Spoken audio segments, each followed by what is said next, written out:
শুভ সকাল বন্ধুরা, welcome back to my channel. সবাই কেমন আছো? আশা করছি সবাই ভালো আছো, সুস্থ আছো, আর আমরাও ভালো আছি। উত্তর চব্বিশ পরগনা জেলার একটা ছোট্ট গ্রাম থেকে আমি জয়ন্তী আবারও চলে এসেছি আমি একটি নতুন ব্লগ শেয়ার করতে তোমাদের সাথে। আই হোপ যে আজকের ব্লগটা তোমাদের একটু হলেও ভালো লাগবে। তো ফ্রেন্ডস, সকালবেলা উঠে আমি সংসারের সমস্ত কাজকর্ম সেরে মনাদের জন্য রান্না বান্না করে খাইয়ে দুই মনাকেই স্কুলে পাঠিয়েছি। ছোটো মনাকে পরীক্ষা দেওয়ার জন্য স্কুলে দিয়ে এসেছি, আর বড়ো মনা তো তার আগেই চলে গেছে। তো কাজবাজ সেরে আমি ঠাকুরের সমস্ত জিনিসপত্র গুছিয়ে নিয়েছি। ফুল ফল বাসনপত্র সবই আমি পরিষ্কার করে নিয়েছি, করে আমি পুজো দিতে চলে এসেছি। আর আজকে কি জানো, আজকে হচ্ছে একাদশী, আমলকি একাদশী। আর দিনটাও খুব ভালো, বৃহস্পতিবার। সকালবেলা উঠে তো ভেবেছিলাম একাদশীটা আজ আমার করাই হবে না। তার কারণ কেন জানো? তার কারণ হচ্ছে কাল রাত থেকে আমার শরীরটা ভীষণ খারাপ করে গিয়েছিল। তো ভেবেছি হয়তো আর করা হবে না, শরীরটা একদমই দিচ্ছিল না সকালে। তো দিদিভাইকে জিজ্ঞাসা করলাম পাশে যে আজকে যদি আমি একাদশীটা না করি কোনো অসুবিধা হবে না? দিদি বললো কি না, তার কারণ যেহেতু তো আমি প্রত্যেকটা একাদশী করি তার জন্য।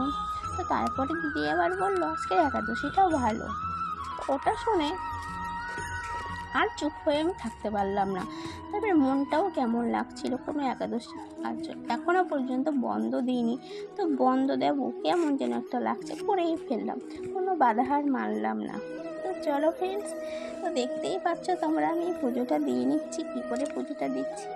তো আমার পুজো দেওয়াতে তোমাদের যদি কোনো খারাপ লেগে থাকে বা কোনো ভুল হয়ে থাকে তোমরা অবশ্যই কমেন্ট করে জানিয়ে দিও।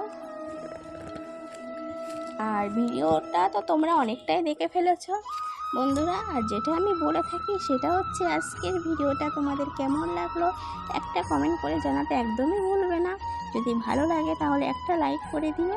আর নতুন কোনো বন্ধু যদি আমার এই ভিডিওটা শেষ পর্যন্ত দেখে থাকো, তোমাদের যদি ভালো লাগে তাহলে চ্যানেলটিকে সাবস্ক্রাইব করে দিও। আর যারা আমার পুরনো বন্ধু তারা তো অলরেডি এই কাজটা করে রেখেছো, আর তাদের জন্য আমার অসংখ্য ধন্যবাদ আর অনেক অনেক ভালোবাসা। তো চলো, আমার ঠাকুরের আসনটা খুবই ছোট, সেটা তো তোমরা দেখতেই পাচ্ছ তাই না, খুবই ছোট। তো আমারও খুব ইচ্ছা আমি একটু বড় সিংহাসন নেব। ওনাকে আমার এই সিংহাসনে রাখার একদমই মন চায় না, একটু পাথরের ছোট দেখে একটা সিংহাসন ওনার জন্য করার আমার খুবই ইচ্ছা। উনি যদি আমাকে সে পথ দেখিয়ে দেয় আমি ওনার জন্য সে পথ অবশ্যই বেছে নেব, ওনাকে সে জায়গাটা করে দেবো আমি। কিন্তু একটু সময় লাগবে আমার, তো আমার ভীষণ ইচ্ছা। ঠিক আছে, তো দেখো বন্ধুরা, পুজোটা আমি অলরেডি দিয়ে নিয়েছি, কেমন হয়েছে তোমরা কিন্তু অবশ্যই জানাতে একদম ভুলবে না। তো আমার ছোট্ট জায়গায় ছোট্ট আসন, দেখতেই পাচ্ছ জায়গাটা খুবই অল্প। এখন তো তবু আমার এটুকু জায়গা হয়েছে, এর আগে তো আমার এতটুকু জায়গাও ছিল না ওনাকে পুজো দেওয়ার মতন, আমাকে দাঁড়িয়ে পুজো দিতে হতো, আগে রাখারও জায়গা ছিল না। তো দেখো কেমন হয়েছে তোমরা কিন্তু অবশ্যই বলো। এখন হচ্ছে গুড ইভিনিং, আমি একটু যাব একটু বেড়াতে। ঠিক আছে, তো আমি আজকে একটু মাঠ বেড়াতে যাব, অনেক দিন আমি মাঠে যাই না, তো ভাবলাম আজকে একটু আমি মাঠ থেকে ঘুরেই আসি। তো চলো বন্ধুরা, মাঠে তো আমি চলে এসেছি, তোমরা দেখতেই পাচ্ছ।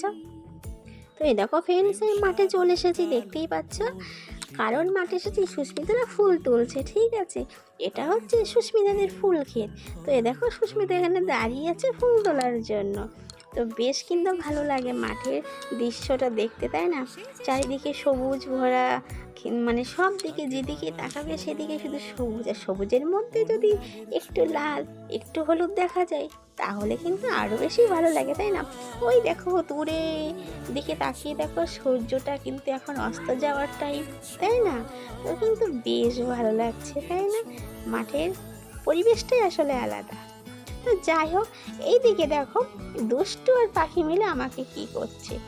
কাকা যে ফুলগুলো তুলেছিল সে ফুলগুলো অনেকটা দাগি হয়ে গেছে, তো কাকাগুলো বাদ দিয়েছে। ওরা কি করেছে, ফুলগুলো সব ছিটিয়েছে, ছিটানোর পরে ওরা আমাকে পুরো মাথার মধ্যে ছিটিয়ে দিচ্ছে ফুলগুলো। বলছে বৌদি তোমাকে পুরো মাথার মধ্যে আমি ফুলগুলো ছিটিয়ে দেবো। আমি ঠিক আছে দাও। আর এদিকে দুষ্টু কষ্ট হয়ে গেছে, ও হাঁটতে পারছে না একটু, তো ওই জন্য আমি ওকে কোলে নিয়ে নিয়েছি। ঠিক আছে, দেখো তোমাদেরকে হাই করছে, দেখো হাই করছে। আর এদিকে আছে কাকা পিছনে। তো আমরা মাঠের থেকে আসছিলাম, পিছনে কাকাও চলে এসছে। কাকা বলছে মাথায় তো ফুল ভর্তি। আমি যে কোথায়? আমি যে আর বলো না, এই যে বাচ্চা কাচ্চা আছে, এরা আমার মাথায় ফুল দিয়ে পুরো ভর্তি করে দিয়েছে। দেখো তোমাদেরকে টাটা দিচ্ছে। ঠিক আছে, একটা দুষ্টু, একে ছোটবেলা থেকেই আমি দুষ্টু বলে রাখি, এ ভীষণ দুষ্টু। আর এদিকে দেখো, এখানে একটা আমাদের বাড়ির এখানে একটা গেট করেছে। কিসের গেট জানো? আমাদের বাড়ির পাশেই অষ্টম প্রহর, তার জন্য একটা গেট করেছে। রং খেলার দিন থেকে শুরু। ঠিক আছে, তো দেখো আমরা বাড়িতে চলে এসেছি ফুল তোলার। এই যে দেখো এখন হয়ে গেছে সন্ধ্যা, তো আমি মনাদেরকে নিয়ে পড়াতে বসেছি, দুই মনাকে নিয়ে। দেখতেই পাচ্ছ, বড় মনা ছোট মনা দুজনকে নিয়ে বসে গেছি। আর এইদিকে দেখো আমার খাটের এক সাইডে কাপড় রাখা আছে, বিকালের কাপড়, এখনো আমি ভাঁজ করা হয়নি। ওই যে তখন মাঠে গেলাম, সুস্মিতা আমাকে ফোন করছিল, তো এগুলো ভাঁজ না করেই আমি চলে গেছি। কিছু ভাঁজ করেছিলাম আর কিছু বাকি থেকে গেছে। ঠিক আছে, তো তার জন্য করা হয়নি। তো মনাদেরকে একদিকে পড়াচ্ছি, আর পড়াতে পড়াতে আমি জামা কাপড়গুলো ভাঁজ করে নিচ্ছি। এদিকে আমার পড়ানোটাও হয়ে যাবে, এদিকে আমার কাজটাও হয়ে যাবে, তাই না? বসে থেকে লাভ কি, তাই তো?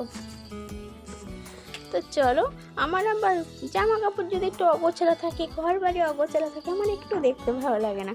আমি তো মাঝে মাঝে বড় মনাকে ভীষণ বকি, এ বাবা তুমি তো এখন বড় হয়েছে, তুমিও তো একটু গোছাতে পারো, তাই না? তো ওই জন্য এখন কি করব, নিজেকেই গোছাতে হবে। আর তো মেয়েদের ভরসায় থাকা যাবে না, কখন কে করবে, নিজের কাজ নিজেকেই করতে হবে। ভাবি আবার যদি ও যতটা কাজ করবে ততক্ষণ সময় তো করতে পারবে, তাই না? তো চলো যাই হোক ফ্রেন্ডস, এদিকে দুই বোনে দেখো আবার কি করছে। তো চলো যাই হোক, মোটামুটি কাপড় চাপড় ভাঁজ করা প্রায় শেষের দিকে। এখন এগুলো আল্লাহর দিকে নিয়ে যেতে হবে, নিয়ে সুন্দর করে গুছিয়ে রাখতে হবে। ঠিক আছে, আল্লাহটা, তাহলে কিন্তু আল্লাহটা বেশ দেখতে ভালো লাগবে। তো আমি মনার পিছনেই চলে এসেছি আল্লাহটা গোছানোর জন্য। দেখতেই পাচ্ছ, যা জানি ভাঁজ করে ওখান থেকে নিয়ে এসেছিলাম, সব কিছুই আবার সুন্দরভাবে আমি গুছিয়ে রাখছি। এসে আবার আমি মনাদের পাশে বসেছি মনাদেরকে পড়ানোর জন্য। তো চলো ফ্রেন্ডস, কথা আর বেশি বাড়াচ্ছি না। তো আমার ভিডিওটি তোমাদের কেমন লাগলো অবশ্যই জানিও। আবারও পরে তোমাদের সাথে আমার দেখা হবে একটি নিউ ব্লগে। সবাই ভালো থেকো, সুস্থ থেকো, টাটা, বাই বাই।